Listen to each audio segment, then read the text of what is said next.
Good afternoon everyone. I hope you guys are doing fantastic and बहुत अच्छे से पढ़ रहे हो।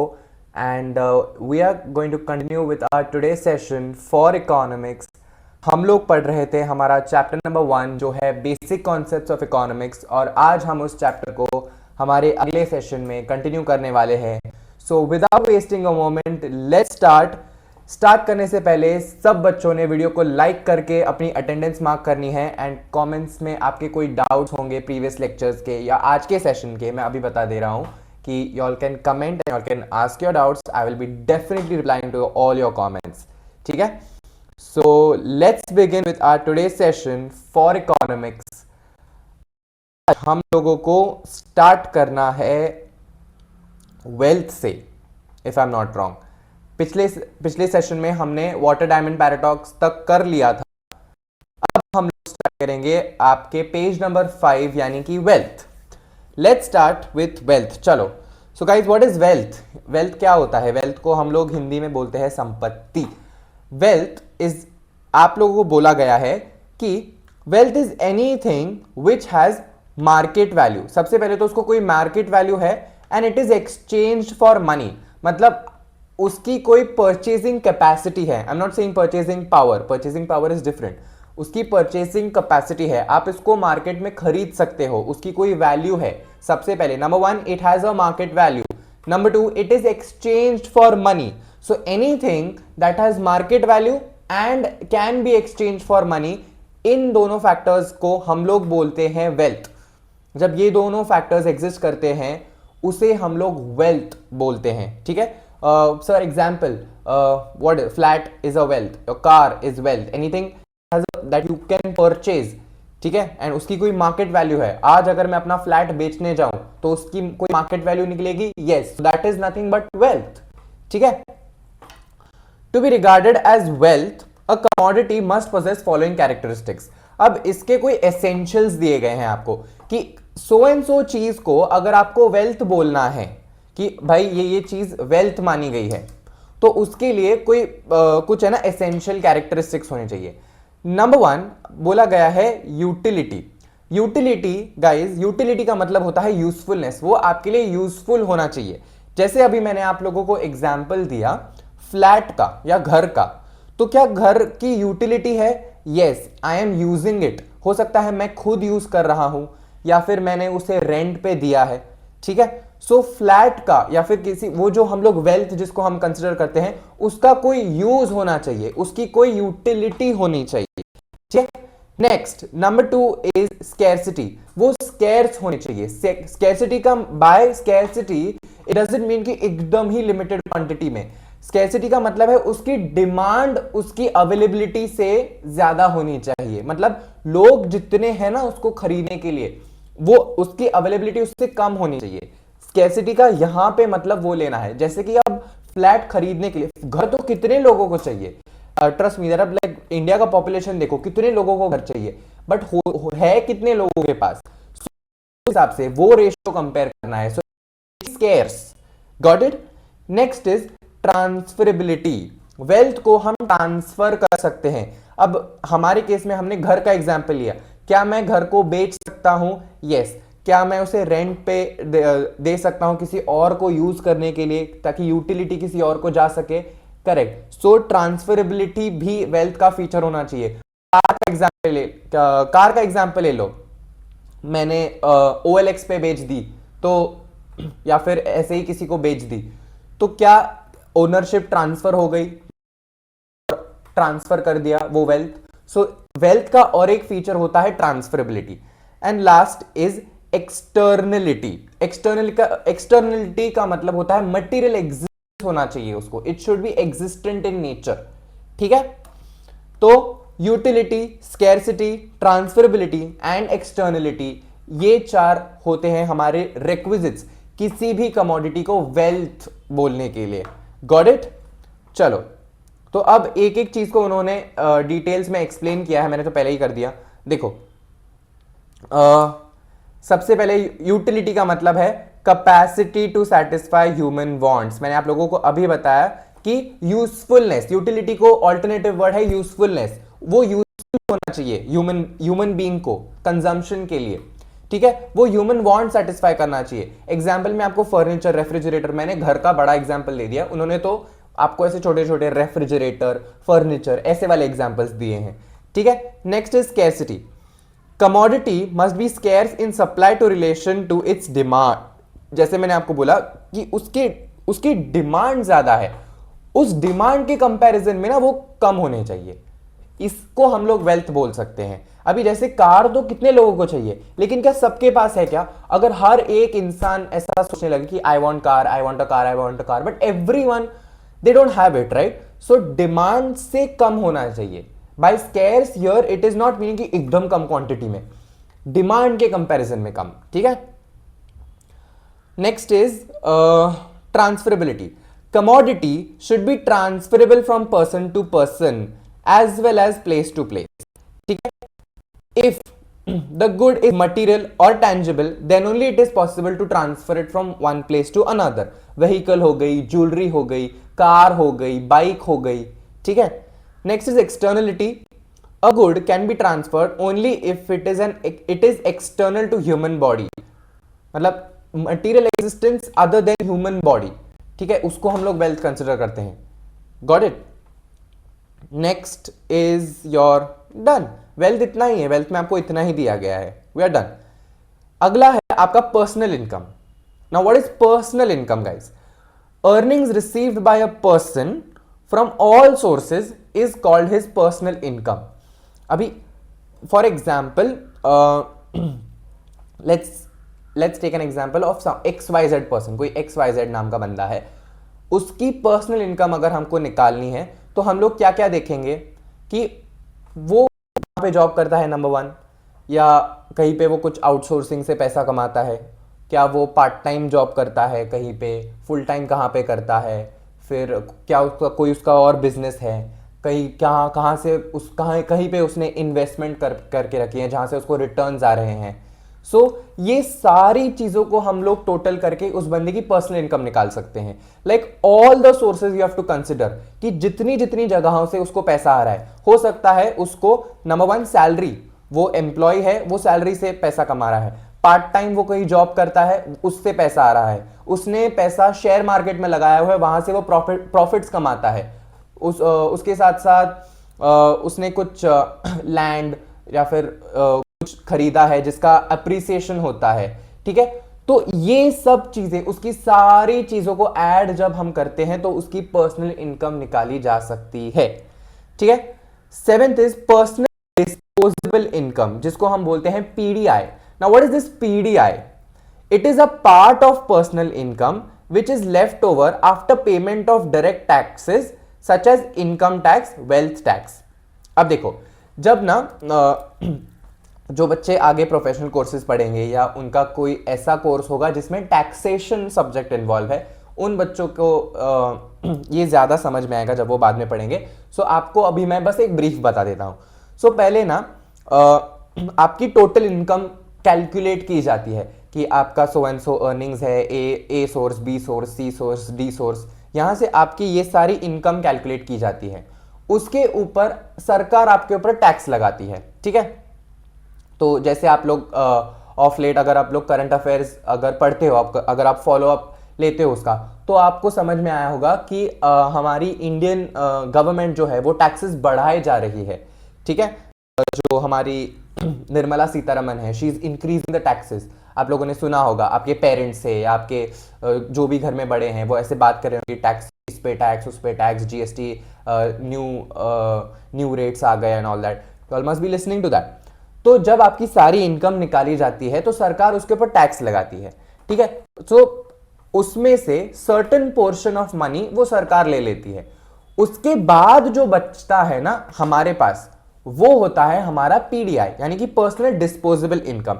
और कौन से टैक्सेस जाते हैं? हमारा क्या बोलते हैं, हमारा इनकम टैक्स जाता है, हमारा प्रॉपर्टी टैक्स जाता है, like all other kinds of taxes that you all pay, whatever taxes you all pay, वो सब हटाने के बाद जो इनकम आपके पास बचती है उसको हम लोग पर्सनल डिस्पोजेबल इनकम कहते हैं। ठीक है, अब ये यू शुड नो, मैं आपको बता देता हूं कि इसमें आप लोगों को वेरियस टाइप्स ऑफ इनकम्स दी गई है। This is I think you should know में दिया गया है, this is just for your knowledge but I will tell you all. See, सबसे पहला है फिक्स्ड इनकम।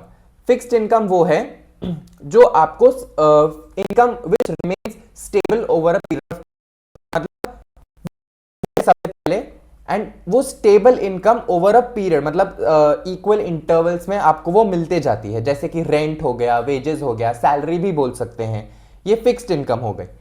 नेक्स्ट होती है आपकी फ्लक्चुएटिंग इनकम। तो फ्लक्चुएटिंग इनकम क्या होगी? जो फिक्स्ड नहीं है ऑब्वियसली। तो income which is not fixed but it keeps on changing, वो बदलते रहती है।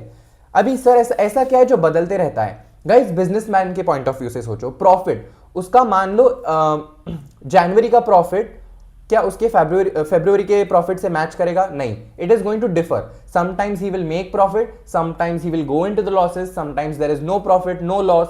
सो फ्लक्चुएटिंग इनकम, कोई फिक्स्ड अमाउंट हम नहीं बता सकते बिजनेसमैन का कि वो हर महीने या हर क्वार्टर में इतना ही कमाता है। ठीक है। नेक्स्ट इज आपका मनी इनकम।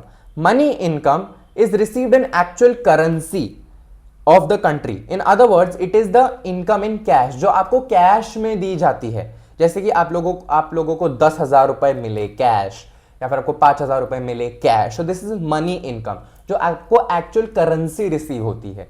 ठीक है। फिर आती है आपकी रियल इनकम। अभी रियल इनकम क्या है? It is the purchasing power of money income, जैसे कि कमोडिटीज को परचेज करना। अभी रियल इनकम हम किसे बोलते हैं?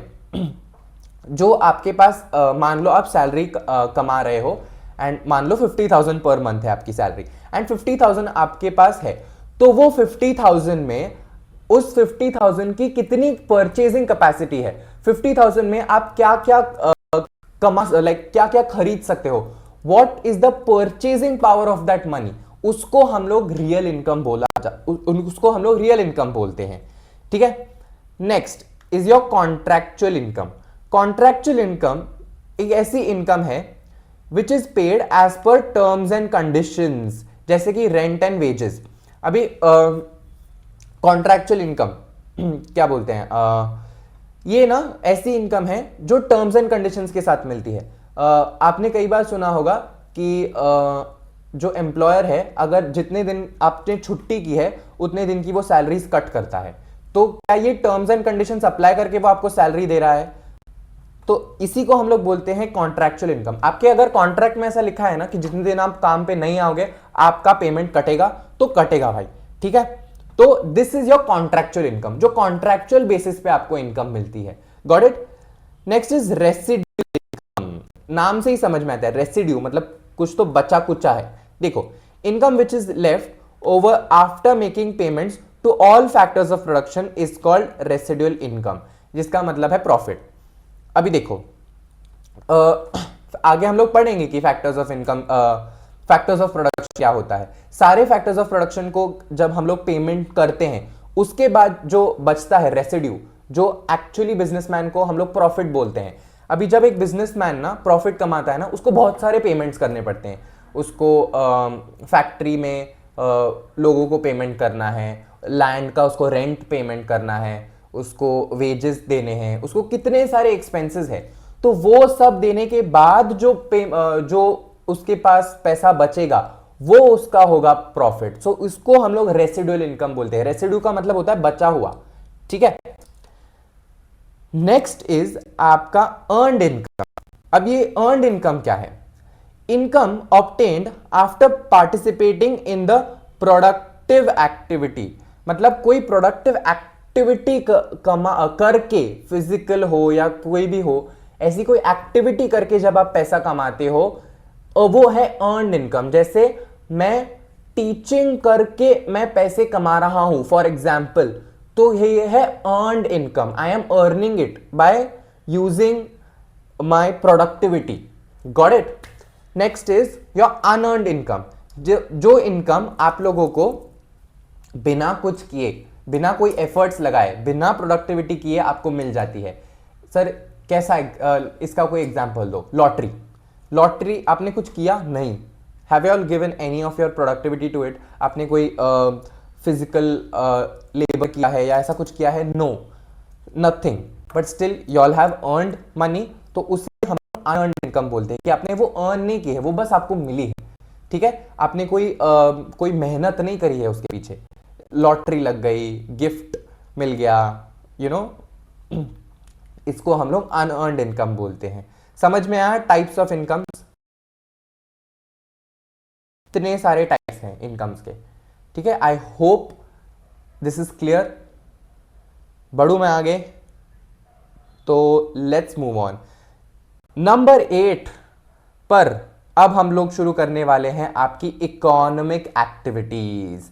मैंने पेंसिल का कलर चेंज किया था बाय द वे, 1 सेकेंड, हाँ, लेट मी चेक, यस हो गया। अब हम लोग देखने वाले हैं इकोनॉमिक एक्टिविटीज। जिन बच्चों ने ना ओसीएम का लेक्चर अटेंड किया उन लोगों को पता होगा कि इकोनॉमिक एक्टिविटीज क्या है, बट मैं आप लोग यहां भी बताऊंगा। इकोनॉमिक एक्टिविटीज वो एक्टिविटीज होती है जो मनी ओरिएंटेड होती है, विच इन्वॉल्व्स मनी, जो करने पे आपको पैसा मिलता है, वो इकोनॉमिक एक्टिविटीज होती है, ठीक है। उन एक्टिविटीज को हम लोग इकोनॉमिक एक्टिविटीज बोलते हैं। क्या इकोनॉमिक एक्टिविटीज? जैसे कि a job is an economic activity. जैसे मान लो, अगर मैं आप लोगों को बोलता हूं, एग्जाम्पल देता हूं, ठीक है,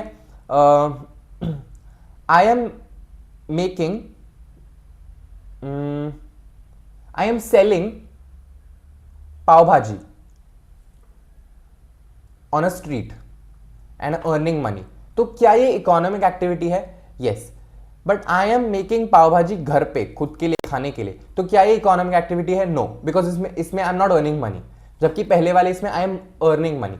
सो जो भी मनी ओरिएंटेड एक्टिविटीज उसको हम लोग इकोनॉमिक एक्टिविटीज बोलते हैं।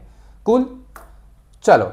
सो अब आपको इकोनॉमिक्स में क्या दिया गया है कि economic activities can be classified into 4 types, ठीक है। इकोनॉमिक एक्टिविटीज को 4 टाइप्स में से डिवाइड किया है उन लोगों ने, जो है production, distribution, exchange and last is आपका consumption. Production, distribution, exchange, consumption, ठीक है। ये इकोनॉमिक एक्टिविटीज को डिस्ट्रीब्यूट किया है। आज का हमारा टारगेट है, आज हम लोग पढ़ने वाले हैं प्रोडक्शन को अच्छे से खत्म करना है हमें, ठीक है। क्योंकि production, see, distribution, exchange, consumption आपको पता है कि क्या होता है। Distribution to distribute the goods, exchange आपको पता है, कंजम्पशन कंज्यूम करना, you all know this. Production में आगे आपको फैक्टर्स ऑफ प्रोडक्शन पढ़ने हैं, जिसमें आपको एग्जाम में क्वेश्चन आ सकता है। फैक्टर्स ऑफ प्रोडक्शन के ऊपर 5 मार्क्स का क्वेश्चन आ गया, ब्रीफ वाला आंसर आ सकता है, ठीक है। So let's start with the economic activities, जिसको हमने 4 टाइप्स में डिवाइड किया है, प्रोडक्शन, डिस्ट्रीब्यूशन, एक्सचेंज, कंजम्पशन। इन चारों टाइप्स को हमें पढ़ना है, लेकिन इन डेप्थ आपको सिलेबस में इन डेप्थ पढ़ना है जो है प्रोडक्शन, ठीक है। So let's start with your first, that is production. 1 second,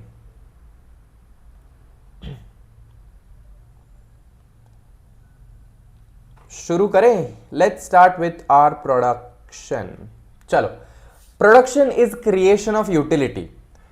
there are 4 factors of production as land, labour, capital, entrepreneur. अभी प्रोडक्शन क्या है? प्रोडक्शन मतलब प्रोड्यूस करना, to create, creation of utility, usefulness को क्रिएट करना, इसको हम लोग प्रोडक्शन बोलते हैं। प्रोडक्शन क्या है? To produce is production, simple verb है ये, टू प्रोड्यूस, ठीक है। प्रोडक्शन के 4 फैक्टर्स होते हैं गाइस, जो जिस बेसिस पे हम लोग प्रोडक्शन करते हैं ना गुड्स का। जब भी कोई बिजनेसमैन या इकोनॉमी में कोई गुड्स प्रोड्यूस होते हैं तो उसके पीछे 4 फैक्टर्स होते हैं। जब भी आप सोचोगे कि मार्केट में कोई प्रोडक्ट आ गया, मान लो मार्केट में ये बॉटल आ रही है, तो ये प्रोडक्शन है, ये प्रोडक्ट है जो प्रोड्यूस किया है, तो मान लो प्रोडक्शन है। तो इस प्रोडक्शन के पीछे 4 मेन फैक्टर्स लगे हुए हैं। वो क्या है? वो 4 फैक्टर्स है land, labour, capital and last is entrepreneur, ठीक है। LLCE, ऐसा एब्रिविएशन याद रखो, LLCE, land, labour, capital, entrepreneur, ठीक है। चलो नेक्स्ट शुरू करते हैं हमारा फैक्टर्स ऑफ प्रोडक्शन। सबसे पहला है land. Land in economics is a a wide term. It is a natural factor of production. Production में सबसे नेचुरल किसको बोला गया है? तो लैंड को. लैंड, जमीन भाई, अपना जमीन. क्योंकि एक बिजनेसमैन को लैंड तो लगेगी ना, जहां पे वो अपना बिजनेस सेटअप, शायद अपने मिनरल्स या जो कुछ भी उसका नेचुरल रिसोर्सेज है वो एक्सट्रैक्ट करेगा एंड फिर वो रॉ मटेरियल्स को फिनिश प्रोडक्ट्स में कन्वर्ट करेगा. So land is the natural factor of production. ये फिल इन द ब्लैंक्स में पूछा जा सकता है. Dash is the natural factor of production. So land. ठीक है. Any natural resource that is available on, above और below the surface of earth is called land in economics. Economics में land मतलब सिर्फ जमीन नहीं है. तो जमीन के ऊपर उगने वाला जो कुछ भी है या जमीन के नीचे एग्जिस्ट करने वाला जो कुछ भी है, जो एक बिजनेसमैन को या फिर इकोनॉमिकली हमें यूजफुल है, ठीक है, इकोनॉमिक्स को यूजफुल है, उस सबको हम लोग लैंड बोलते हैं. Land is the supreme source of all the resources. Got it? Example देखो, minerals which are found below the surface of the earth, soil, water on the surface of land. soil, water, हमें लगता है ना minerals जो जमीन के नीचे हैं, air, sunshine, wind जो above the surface of earth है. land earns rent in a productivity. ये important है. अब इतना तो आप लोगों को समझ में आया कि लैंड इकोनॉमिक्स में फैक्टर्स ऑफ प्रोडक्शन में जब हम लैंड को पढ़ते हैं, लैंड इज नॉट जस्ट जमीन, जमीन के नीचे, जमीन पर या जमीन के ऊपर, ये तीनों जगहों पर जो कुछ भी रिसोर्सेज अवेलेबल हैं उसको हम लोग लैंड ही कंसिडर करते हैं. Air, sunshine, this is also land. Then soil, land. Minerals which are below the earth, below the surface of the earth, that is also land. ठीक है, समझ में आया? Next is sorry wait, land जो है वो रेंट अर्न करता है in the productive activity. Land, rent, याद रखना. नेक्स्ट इज आपका लेबर. अब सर लैंड को रेंट क्यों? बिकॉज जब कोई भी when we purchase a land, मान लो किसी बिजनेसमैन को बिजनेस करना है और उसे एक जगह की जरूरत है, ही नीड्स अ प्लेस. सो वो मान लो उसने लैंड खरीदी, तो जो ओनर है वो उससे रेंट लेगा ना. सो फैक्टर्स ऑफ प्रोडक्शन में लैंड क्या अर्न करता है? तो रेंट अर्न करता है. ठीक है. नेक्स्ट इज आपका labour. Labour is a human factor of production. Labour का मतलब क्या है? What is labour? जब जो लोगों से काम करवाया जाता है या फिर लोग जो काम करते हैं फॉर वेजेस और सैलरीज, उसको हम लोग लेबर बोलते हैं. सो ये हो जाता है ह्यूमन फैक्टर ऑफ प्रोडक्शन. तो प्रोडक्शन में लैंड के बाद लेबर, ह्यूमन एफर्ट्स जिसमें हम लोग डालते हैं. ठीक है, ह्यूमन के एफर्ट्स उसमें लगे हुए हैं, उसका हार्डवर्क उसमें लगा हुआ है, इसीलिए लेबर को ह्यूमन फैक्टर ऑफ प्रोडक्शन भी कहा जाता है. एनी फिजिकल और mental effort undergone during the process of production to earn reward of wages is called labour. अभी लेबर जो है वो सिर्फ फिजिकल लेबर है क्या? तो नहीं, ये मेंटल लेबर भी हो सकता है. फिजिकल मान लो वो हाथ से, इफ अगर कोई टेक्सटाइल इंडस्ट्री है, अगर जहां पे जो इतनी लार्ज स्केल नहीं है, तो हाथ से अगर कोई कपड़े बना रहा है या सील रहा है, या फिर वो मशीन्स के में भी जो है सिल्क एंड वो जो कुछ भी डालने का काम जो फिजिकल लेबर कर रहा है वो, या फिर वो भी लेबर है, और जो स्ट्रैटेजीज डाल रहा है, आइडियाज डाल रहा है उसको बेचने के, उसको उसकी मार्केटिंग करने के, जो अपना मेंटल एफर्ट यूज कर रहा है फॉर बिजनेस, वो भी लेबर है. सो जहां पे भी ह्यूमन एफर्ट इन्वॉल्व है in the production, it is nothing but labour. ठीक है, इज कॉल्ड. और ये रिवॉर्ड क्या मिलता है लेबर को? तो लेबर को वेजेस मिलते हैं एफर्ट्स डालने के लिए.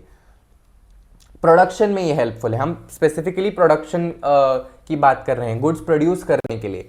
ठीक है, टू प्रोड्यूस जो भी ह्यूमन एफर्ट लगता है, चाहे वो मेंटल एफर्ट हो. अभी मान लो ये बॉटल बनाने के लिए फैक्ट्रीज में क्या लोगों ने काम किया होगा? जो वर्कर्स हैं जो इंडस्ट्री में काम कर रहे हैं, जो स्टील की, अब ये स्टील की बॉटल है तो स्टील के शीट्स को रिस्पेक्टिव मशीन्स में डालना एंड ऑल दैट, तो ये हो गया ह्यूमन. और फिर इसका डिज़ाइन या इसका स्ट्रक्चर डिसाइड करने के लिए लोगों ने अपनी इंटेलेक्चुअल पावर यूज़ की, अपना मेंटल एफर्ट यूज़ किया, तो ये हो गया उनका मेंटल एफर्ट. सो दोनों क्या है, उन्होंने they have contributed towards the production of something, got it, और उन्हें क्या मिलता है, wages. Example carpenter, accountant, engineer, ये सारे एग्जाम्पल्स दिए हैं उन्होंने, ठीक है। थर्ड जो है वो है आपका कैपिटल, ठीक है। अभी कैपिटल क्या है, capital is a produced means for further production, it is a man-made factor of production which earns reward in the form of interest. Example machinery, technology, factory building. अभी जब आप लोग है ना ऐसा इमेजिन करो कि आप कोई बिजनेस सेटअप कर रहे हो, तो कैपिटल इन्वेस्टमेंट करनी पड़ती है हमेशा किसी बिजनेसमैन को। मतलब अगर कोई फैक्ट्री बनानी है तो उसको सबसे पहले तो मशीनरी लगेगी, टेक्नोलॉजी लगेगी, तो ये सब होती है उसकी कैपिटल इन्वेस्टमेंट। तो कैपिटल क्या है, फर्दर प्रोडक्शन करने के लिए उसे लगने वाला जो है वो है कैपिटल। अभी हमारे एग्जाम्पल में for example this steel bottle, तो ये स्टील बॉटल बनाने के लिए क्या उस बिजनेसमैन को ऐसी मशीन्स लगेंगी, ऐसी टेक्नोलॉजीज लगेंगी जो ये स्टील की बॉटल्स बनाती है, तो वो मशीनरी, वो टेक्नोलॉजी, वो इक्विपमेंट्स, वो सब क्या है, वो सारे कैपिटल है। एक बिजनेसमैन ने उसे लगाया है किस लिए, ताकि फर्दर मेन जो प्रोड्यूस है, जो प्रोडक्ट है, उसे प्रोड्यूस कर सके। Got it, what is a capital, man made factor है of production that earns reward in the form of interest.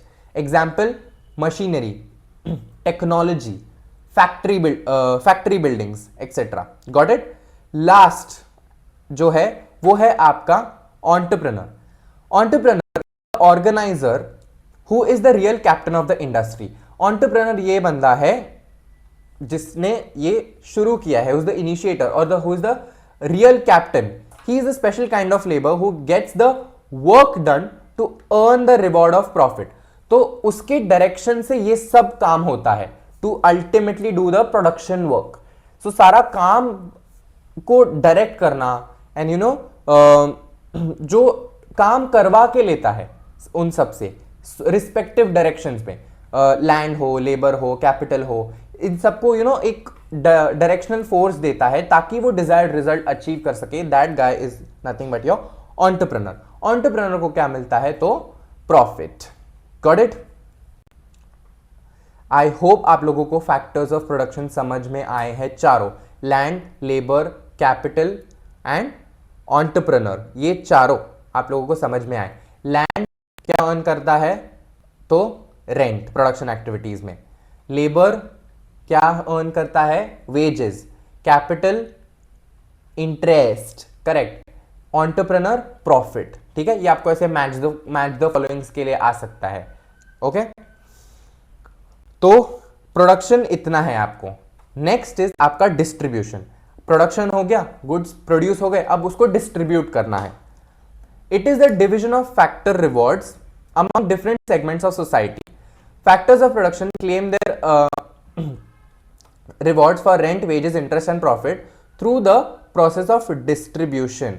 जब ये goods, जब ये फाइनल प्रोड्यूस बनता है, प्रोडक्ट बनता है, तो इसे हम लोगों को डिस्ट्रीब्यूट करना पड़ता है ना respective segments of the society में, जहां पे इसकी डिमांड है, जहां पे लोगों को ये खरीदना है, उसे डिस्ट्रीब्यूट करना है। तो इसको हम लोग बेसिकली बोलते हैं डिस्ट्रीब्यूशन। और डिस्ट्रीब्यूट करने के बाद, बेचने के बाद जब पैसा खरीदते हैं, तब जाके रिस्पेक्टिव फील्ड्स में पैसा जाता है। जैसे लैंड को रेंट, लाइक एक बिजनेसमैन लैंड का वो रेंट पेमेंट करता है, वो इंटरेस्ट पेमेंट करता है, वो इसका कैपिटल का इंटरेस्ट का पेमेंट करता है, फिर लेबर का वेजेस का पेमेंट करता है। तो ये सब पेमेंट्स करने के लिए उसको पैसा कहां से आता है, जब वो ये गुड जाके मार्केट में बेचता है, उसे पैसा मिलता है, तब जाके वो रिस्पेक्टिव फैक्टर्स ऑफ प्रोडक्शन को पेमेंट कर सकता है। Got it. नेक्स्ट इज आपका exchange. It is a give and take between various units in an economy. ये याद रखना, ये क्या एक्सचेंज का क्या है, give and take between various units of economy. Exchange का मतलब है to sell and purchase of goods and services. मतलब आप गुड्स एंड सर्विसेज एक्सचेंज करो। इट इज लाइक आप लोग इकोनॉमी में लाइक यहाँ से कुछ सेल कर रहे हो, कहीं से कुछ परचेज कर रहे हो, तो ये हम लोग एक्सचेंज कर रहे हैं गुड्स एंड सर्विसेज। बिकॉज हमने अभी मान लो मेरी इंडस्ट्री ने स्टील बॉटल्स बना दी, लेकिन दूसरी इंडस्ट्री की शायद उन्होंने कुछ और बनाया है, तो वो हमें सप्लाई करेंगे, हम लोग उन्हें ये सप्लाई करेंगे। सो ये exchange of goods and services होता है। This is nothing but exchange, got it, give and take of between various units in the society. And ये in economics, exchange is necessarily a monetary transaction, ठीक है। And last is आपका consumption. It is making use of goods and services to satisfy human wants. अब finally ये goods जब बनते हैं, ये कंज्यूम करेंगे लोग, इसको यूज करेंगे, यूटिलिटी मिलेगी लोगों को, यूजफुल होगा ये लोगों के लिए। It is the last stage of what, क्या पढ़ रहे थे हम लोग इतने टाइम से, इकोनॉमिक एक्टिविटी। सो समझ में आया, इकोनॉमिक एक्टिविटी प्रोड्यूस होती है, फिर डिस्ट्रीब्यूट होती है, एक्सचेंजेस होते हैं, एंड फाइनली वो कंज्यूम की जाती है। Got it? This is nothing but your economic activity, जिसमें हमने पढ़ा प्रोडक्शन में हमने देखा factors of production, land, labour, capital, entrepreneur, ये देखे। उसके बाद हमने देखा डिस्ट्रीब्यूशन क्या होता है, डिस्ट्रीब्यूशन के बाद हमने देखा एक्सचेंज के बाद हमने देखा कंजम्पशन। इतना। यस, आज का जो हमारा टारगेट है for this session, we are done. And अगले सेशन में हम लोग इस चैप्टर को खत्म करेंगे, एंड अगले सेशन में हम लोग स्टार्ट करने वाले हैं मैक्रो इकोनॉमिक्स, एंड बस उतना ही बाकी है, and last page, and then will be done with this chapter. I hope you guys like today's session, and आप लोगों ने एंजॉय किया, आप लोगों को समझ में आया। आप लोगों के कोई भी डाउट्स हो उसको कमेंट सेक्शन में लिखना, and like, share and subscribe, and that's it. Let's call it a day. Thank you very much.